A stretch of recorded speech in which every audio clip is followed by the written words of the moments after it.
Football মানেই শুধু ৯০ মিনিটের খেলা নয়, ফুটবল মানেই আবেগ, কৌশল, ইতিহাস আর আধিপত্যের লড়াই।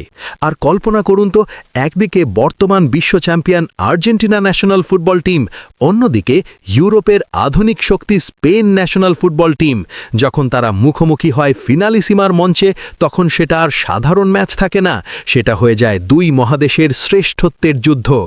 একটি ট্রফি, কিন্তু তার চেয়েও বড় সম্মান।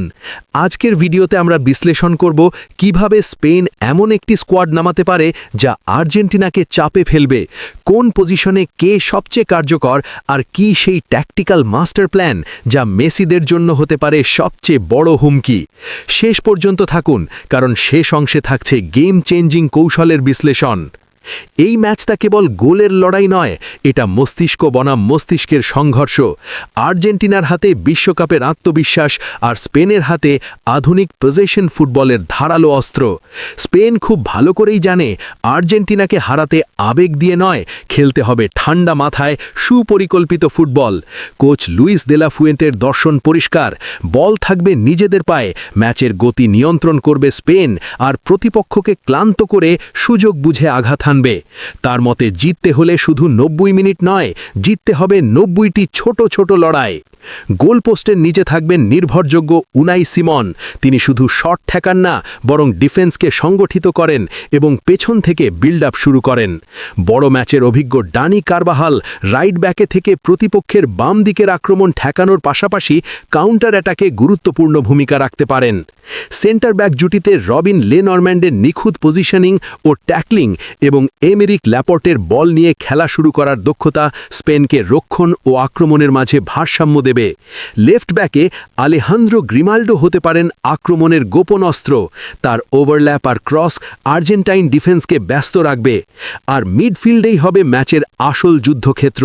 সেখানে স্পেনের সবচেয়ে বড় ভরসা রোড্রি, যিনি দলের ব্রেন, শিল্ড এবং ইঞ্জিন একসাথে। তার পজিশনিং আর্জেন্টিনার কাউন্টার ভাঙবে আর পাসিং ম্যাচের ছন্দ ঠিক করবে। পাশে থাকবেন তরুণ মেধাবী পেড্রি, যিনি চাপের মুখে বল ধরে রেখে প্রেস ভেঙে দিতে পারেন অনায়াসে।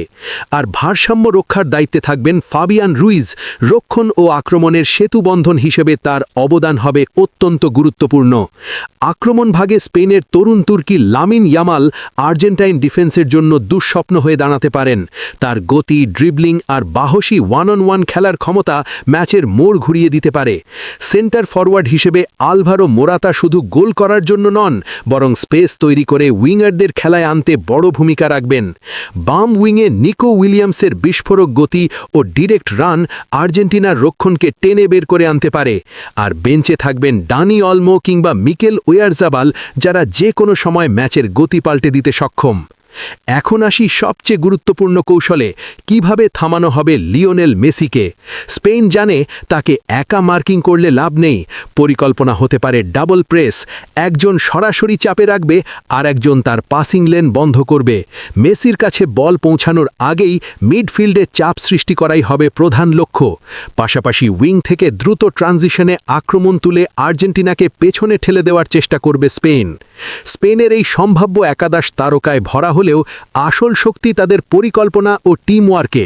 তারা যদি ম্যাচের ছন্দ নিয়ন্ত্রণ করতে পারে, মিডফিল্ডে আধিপত্য ধরে রাখতে পারে এবং প্রথম গোলটি করে বসতে পারে, তাহলে ম্যাচের মানসিক চাপ চলে যাবে আর্জেন্টিনার ওপর।